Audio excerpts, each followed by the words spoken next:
everybody. This is Tara Bradley with The Growth State, and I'm really excited to have my friend Steve Kraus with us today. Steve is a partner at Bessemer Venture Partners. He is an expert in healthcare investing. He's the author of Bessemer's 10 Laws of Healthcare, and he is the co-host of the Healthy Dose podcast. So awesome. Thank you so much for being here today. Yeah, it's great to see you again. We've got a history of working together, so this will be fun. Yeah, and one fun fact about Steve Kraus, it's my favorite fact about him. He is a huge Neil Diamond fan, and my husband is named after Neil Diamond, so we have that connection too. We have that connection. Yes, awesome. Well, I start all of these interviews with kind of a similar question, and I love to ask, especially the people I know, because I know you've had some pain points in your career, but we all have those ones that are kind of defining moment, and I think that you, given your history in the space, the fact that you kind of go above and beyond with the podcast and, you know, some of the articles you've written to really help educate people, you've found an opportunity to say, hey, here's some pain points that, you know, can be pivotal for people. And I want to make sure people learn from them. What's one of those for you that you think, you know, really define, you know, how you're positioned today in your career? Yeah, I think as an investor, it would probably be two things. One is I think I've at times underappreciated how, when things work, how big they can become. And so I think it's as I've grown older as an investor, I think it's you know, whenever I look at an opportunity, the thing, rather than focus on, there's a lot of things to due diligence, as you know, Tara, you've been on the other side of it. Like you know, you've been in a business, like there's a lot of warts, but rather than get focused on that at first, really think like, okay, if, you know, we say just go nuts. What if this business just goes nuts and becomes a market leader? Like, how could that be big? Could that be? And be willing for those companies that you think could be really big. I can point to a few examples in my portfolio where I've learned from my lessons to actually believe in the just go nuts scenario, and it's worked out. But like, don't get so focused on like the micro too early. Focus on like the macro. Like, if this is going to be successful, how big could it be? Oftentimes we underappreciate that in our industry, even when we do believe that something can be really big. Like, it actually is much bigger than you think it can be. Like, we do a scenario analysis at Bessemer, and with our winners, we often underestimate, like with the Shopify's and Twilios and LinkedIn. Like, when you go back and look at our just go nuts scenario, we might have at the time thought it was going to be $1 billion company. Well, Shopify is a $100 billion company today, right? Like, I'm just using an example. I think Shopify might have thought it was going to be a $10 billion company. It turns out it's a $100 billion company. So I think it's just like thinking hard about that. And we've actually published some of our investment memos on our website, bvp.com. You can go there and see for some of these companies how sometimes we've gotten it right and how sometimes we've gotten it wrong. And so I think that's the biggest lesson I've taken away. That's awesome. So kind of expanding on that just go nuts theory, is there like a secret set of variables, and maybe not secret, but just this combination of variables that you see that you think, you maybe don't think this is one that could go nuts right away, but you're like, hey, this is almost a sure thing. This is a thing with these unique variables that we're like, we would bet on every single time. Yeah. Well, I was just talking to one of our investors, one of our limited partners, and he asked me a question like, you know, right now it's a great time to be an entrepreneur, to raise money, valuations are high. Am I nervous? And as an investor, and I always say, well, anytime I've done a new investment, I've always been nervous. So it's not like you use the word sure thing. I've never felt sure thing. Like, I've always felt like I could see reasons to do it and I could see reasons not to do it. I think the things I focus on about just go nuts are like, I guess I'd say it depends a little bit on stage. You know, a more mature company, you can actually look at metrics. Do they have product market leadership, you know, et cetera? Have they scaled the team? But if it's an early stage company, I think TAM is really big. And it's not just today's TAM. You know, it's like, what are the adjacencies that because I think one of the reasons you underestimate the just go nuts is you underestimate the ability to increase your TAM by adding products. Like, once you are the market leader, if you believe this company can be, then you've got the position on which and the trust with your customers to add additional products, right? So one of the things in SaaS that's become a hallmark is you often enter with a workflow product, right? But then the ability, and lots of SaaS companies have seen this, to monetize the payment side has been a huge accelerator of TAM, right? And so I think like oftentimes focusing on TAM, literally how big is it and what could it be with additional products? And we actually sort of have elephant monikers, like, you know, a blue whale is the ultimate TAM market. And then we've got elephant, and then we've got, I forgot what the other, but we sort of talk about TAMs in sort of, you know, sizes of animals. Yeah. So that's one thing. I think, you know, team and like, that's the hardest part is, you know, the entrepreneur and like, do they have what it takes? Like this, I mean, you've worked with many entrepreneurs, so you know, it's a unique amalgamation of experience sets, personality types, drive, ambition, know-how. And so we spent a lot of time in that. I don't have a secret sauce for that, Tara. I mean, there's a lot, every entrepreneur is a different snowflake. So there's not like a phenotype that I invest in. And then I think finally at the early stage, like, is there a product like killer, right? Like, are they building something that, you know, proverbial dogs are eating the dog food, but they're actually really loving it. Like there's real customer love for that product. I think at the earliest stages, those are the things that I look for. Later stages, you can look at metrics and things, but at the earliest stages, that's what I look for. Yeah, I think that's great. And for those of you watching, if you don't know what your clients are going to say about you when you get into diligence, you better find out because they're going to talk to them. And that's exactly right. The more that you can kind of get them telling your story, the more that your story resonates with who you're investing with.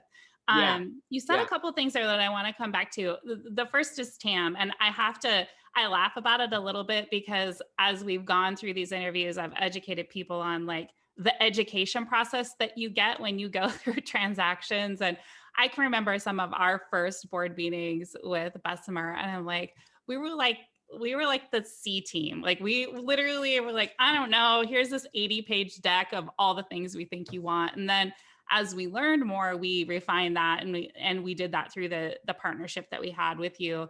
But one of the things that was a really big education for me was TAM. Like we understood our own market that where we're playing in.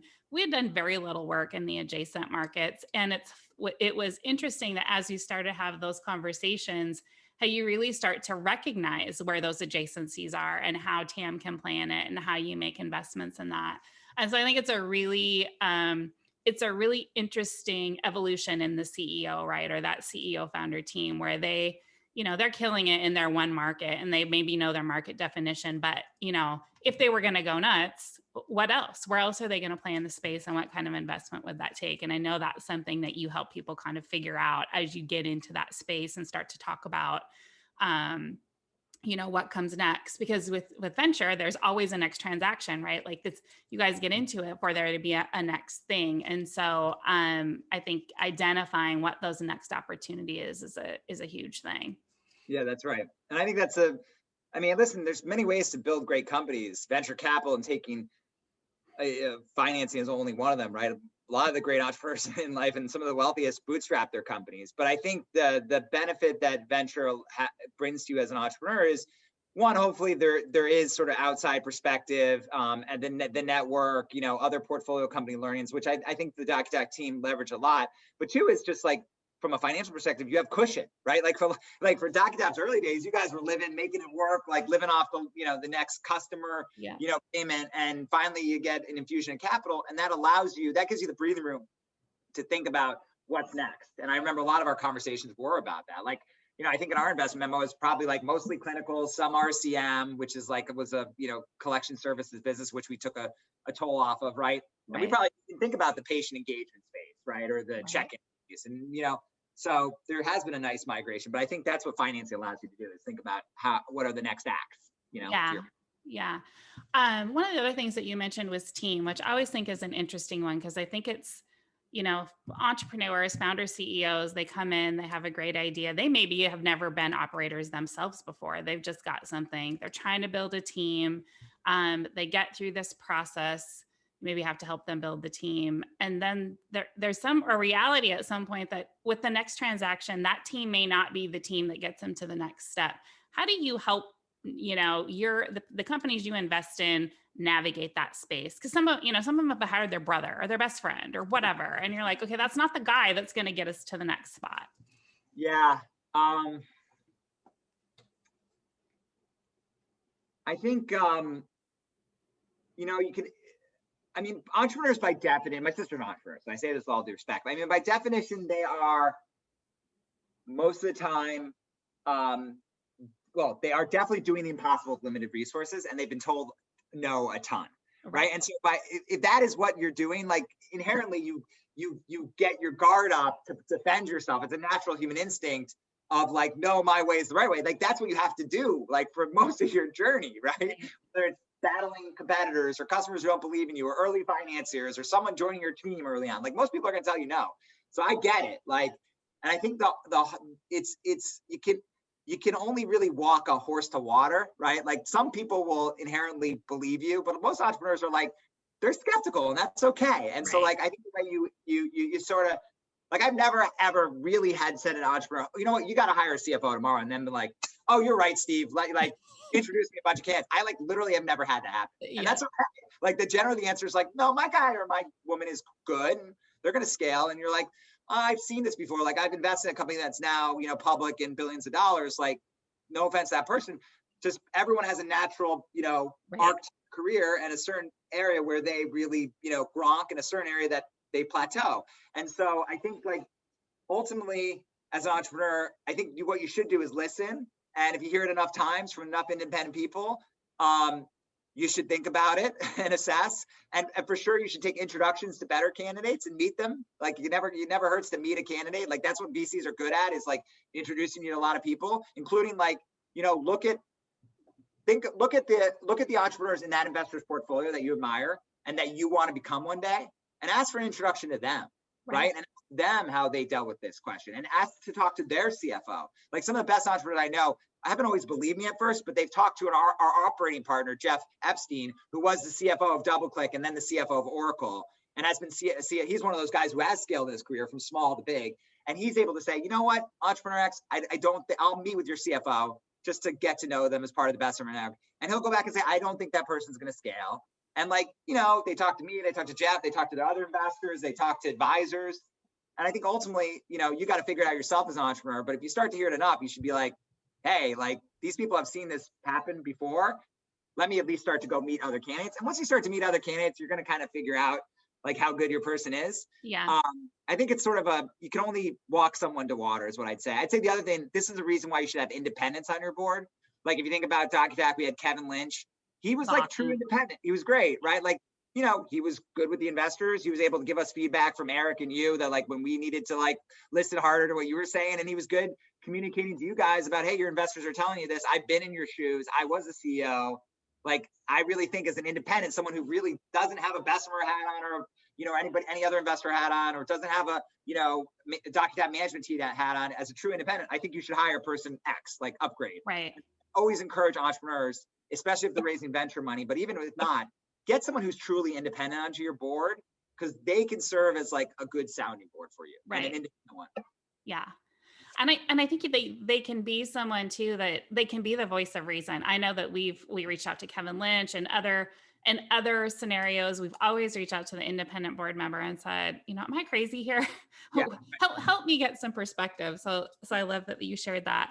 Question for you on the scale, because I 100% agree with everything you're saying. Is it a red flag for you if the leader that can't scale is the founder CEO? Is that something that you're like, man, I don't know if we can do this deal?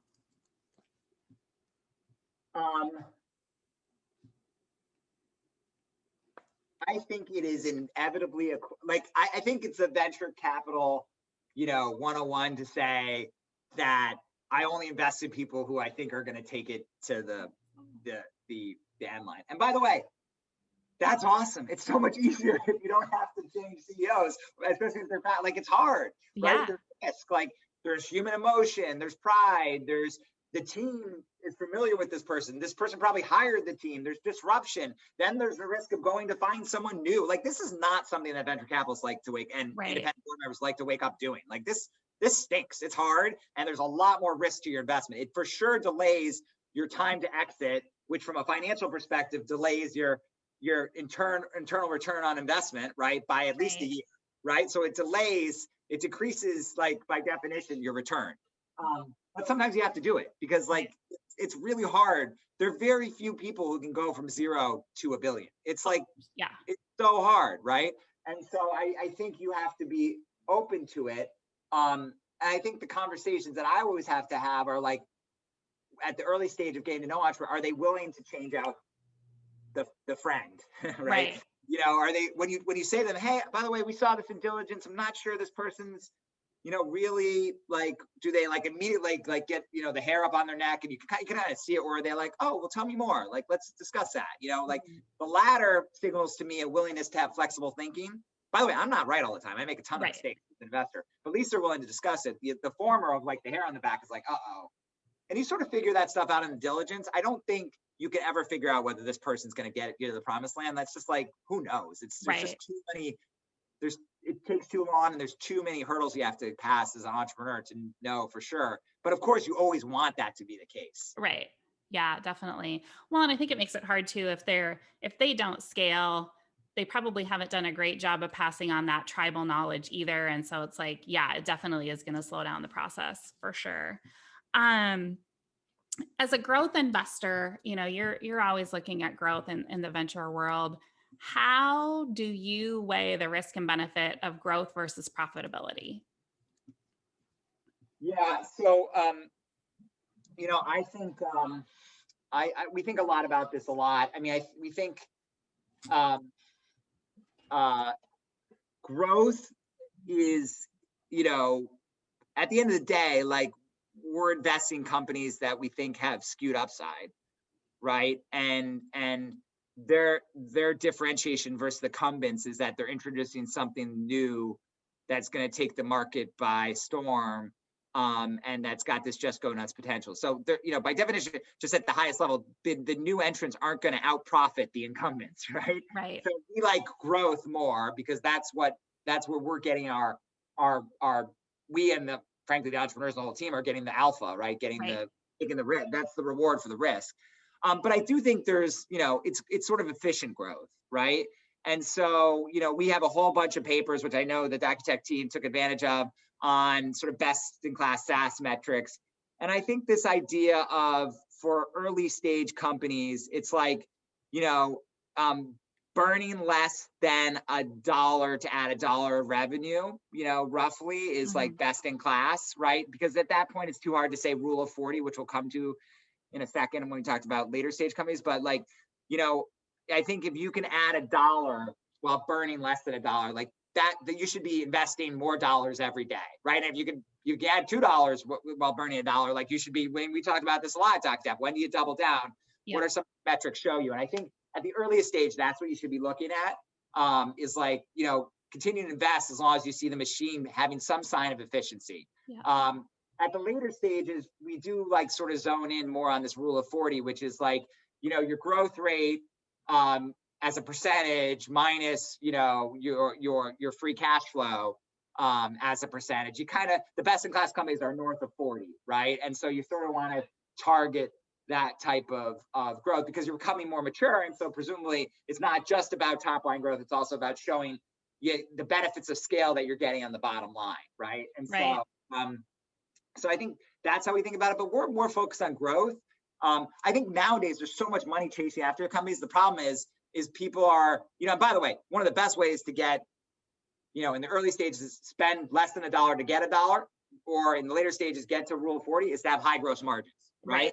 And so I think one of the mistakes being made today is taking, and you operate a lot in SaaS, you know, SaaS businesses are often 60, 80% gross margin business. A lot of people investing in SaaS multiples in companies that have 30 or 40% gross margins, right? And that's a lot harder to be an efficient business if you've got, you know, very sort of subpar gross margins. And that goes back to product and to pricing and all that stuff. But I think that's the mistake being made today is people are applying SaaS multiples to companies that a unit economic perspective don't actually look like SaaS companies. And that's where you get in trouble.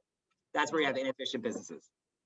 When you're looking at growth and you see an opportunity, you know, to get some growth numbers through an acquisition, you know, the venture investment is shorter. It's harder to get those tuck-ins in. How seriously do you take a look at that? And do your metrics on the risk of that change when you think about what you're putting together?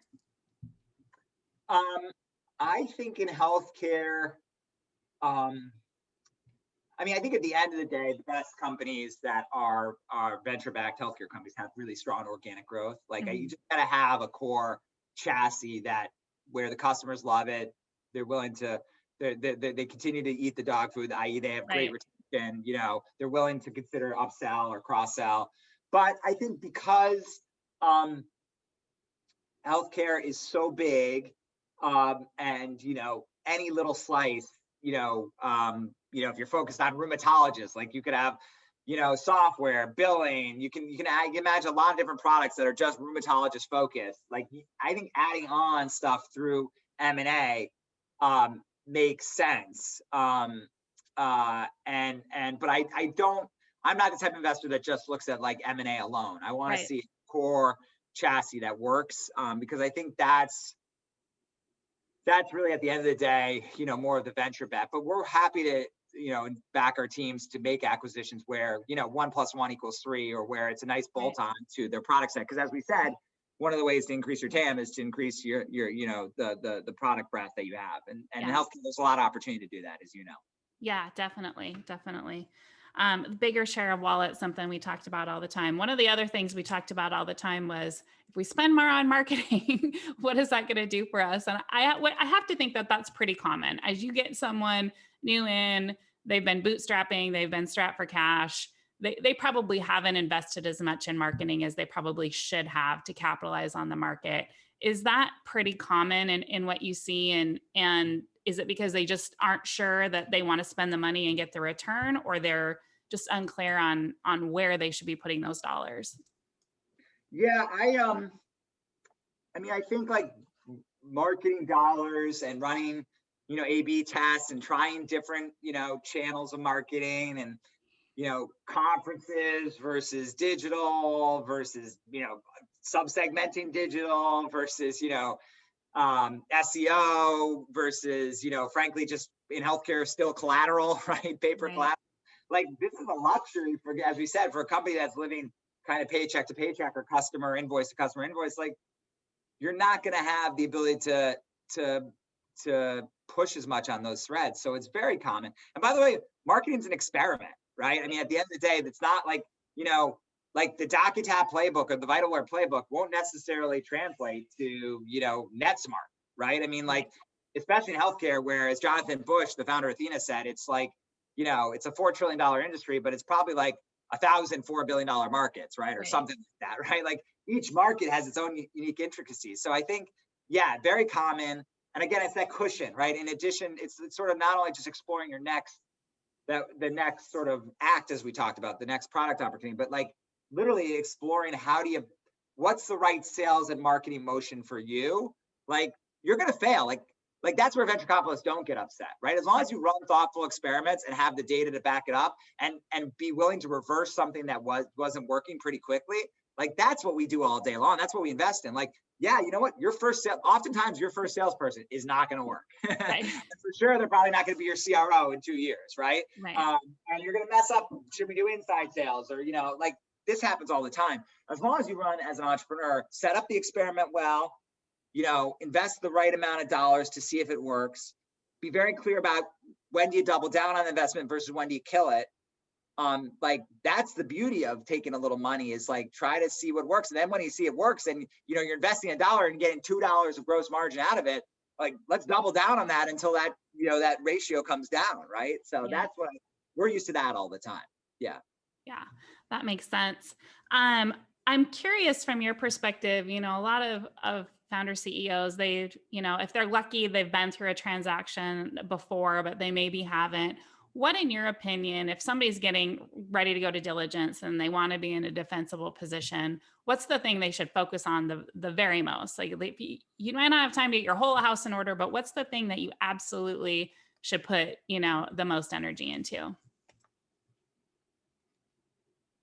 I think it's one thing you said, like customers. Like make sure your customers are you know, in a really good place. Like, cause like I think customer love says more about a company than, or a product than anything. And I think at the end of the day, you know, that's really like, there's financial diligence, and you'll kind of know whether your house in order. It's not going to be perfect, like, you know, and you can hire folks externally to pretty it up. And but like, so we do that, right? We do legal, but that's sort of standard, right? There's sort of there's a cookbook for that. But, you know, really the customer stuff, not just the inherent love with your current product, but speaking to the next act, right? Because like, your next investor, the one who you're doing the next transaction with, is going to want to hear like, they're investing in a set of cash flows, presumably, or future cash flows, which are based on existing customer love and retention, right? And upsell potential. But then they're probably also investing in some growth. And most likely that growth is going to come from selling new product or services into your existing customers. So like, I think just that maniacal focus from the beginning on customer success. First of all, building a product that your customers love, taking feedback from the customers, and if it's not love worthy, making it love worthy, right? And then that customer success, like that pays dividends, literally, when it comes to diligence, because that's what, you know, like, we're gonna do financial diligence, we're gonna do legal diligence, we're gonna spend time with the team. That is what it is. Like, you can only free that up so much, and then we're gonna talk to your customers because they're the source of truth, right? Again, and so that'd be my advice. And I think that's a great point. And the one thing that I find, you know, as I come into companies, it's the one area that I think a lot of times they haven't done a great job with, because their product's so good. It's like their product and their offering is so good, and it really addresses the problem, that they kind of let it speak for themselves. And then they find themselves in a situation where, just like you said, they're selling adjacents, they're adding things into the price book. And those relationships get trickier, and they haven't hired a customer leader, or, you know, talked about client success. We see that a lot. And I feel like, is one of the very hardest things to hire for and to build, because it has to be consistent, right? It has to be consistent and repetitive. And it's a hard spot to fill, for sure. So I think that's huge. I know that we are just about out of time. But I would love to know from you, just as people are getting into this space and moving forward, you know, what's the thing that they want to make sure that they don't put a ton of their attention to? What's just a distraction? You're like, you know what, don't worry about that. You've got other things to get to scale. You know, there are some things that just aren't going to matter when we get into the process.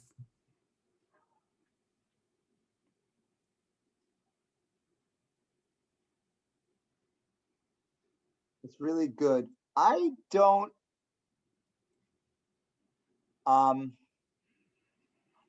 care a lot, and this might just be me. So this might be, you know, like I'm just like an entrepreneur, I'm a snowflake. Each venture capital is different. I don't want to talk a lot about what you think the exit is. I sort of like, because if you kind of believe, like you believe there's a just go nuts, and you believe it's a great product, like there's going to be an exit at the end of the day, and the incumbents are going to shift, and the markets are like, no one would have thought that Amazon was going to be in healthcare, you know, 5-10 years, right? So it's going to shift. But I don't care a lot about that. So let's not spend a lot of time talking about that. Don't waste your time on that. That's just like so crystal ball-y. And the other thing that's funny, a lot of people, I think you need to have it, but I find these slides to be so hysterical. It's like the competition slide, like where, you know, like you got all the competitors, and then, you know, the company that you're pitching has all the green check marks down all the, you know, I just find those to be such a waste of time. I'd rather really like truly, like, you know, you're not better than your competition ever. Right. Like, it's not possible. So let's talk about where you really think you're better, and where they keep you up at night. Like, so that's sort of BS competitive slide that I see in every deck, and every entrepreneur has it. Like, my company's better than my competitors. Yeah. That doesn't tell me a lot. Like, I actually want to talk about, like, honestly, like, where do you think your killer advantage is, like, and where are you gonna really like double down? And then, like, when you look at your competitors, what scares the, you know, bejesus out of you? Right. Because you just think they're better, and so you need to focus on that, right? And double down there, and create moats. Or maybe you're just okay with them being better than you. Like, that's the conversation I want to have. It's not to dismiss competition, but it's really to have an honest conversation about it. Right.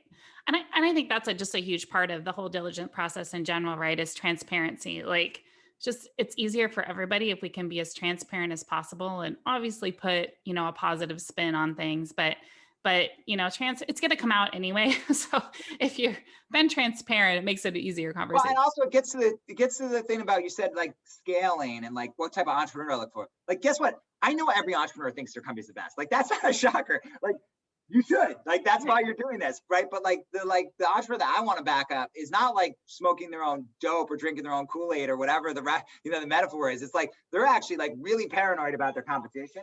They believe deeply that we're better because of this reason, this, and this. Like, it could be 3 reasons. It's not 17 that I see. It's like, you cannot be better than every and by the way, you're scared as that your competitor is doing this better than you. Like, that's the conversation which makes me say, oh wow, this person has flexible thinking. They're open to like really being honest about. That's the conversation. Now I'm like, that's the person I want to back, versus the one who's got like green check marks across every single function, which is not realistic. Right. You're digging in at that point. Well, awesome. Well, I know we're out of time and you're super busy. So I appreciate you taking the time to chit chat with us today. And if you want to check out Steve's podcast, it's called The Healthy Dose. You can find it on Apple, and I highly encourage you to do so. It's lots of good information, and I appreciate you being here. So good to see you. Thanks for having me. Thank you.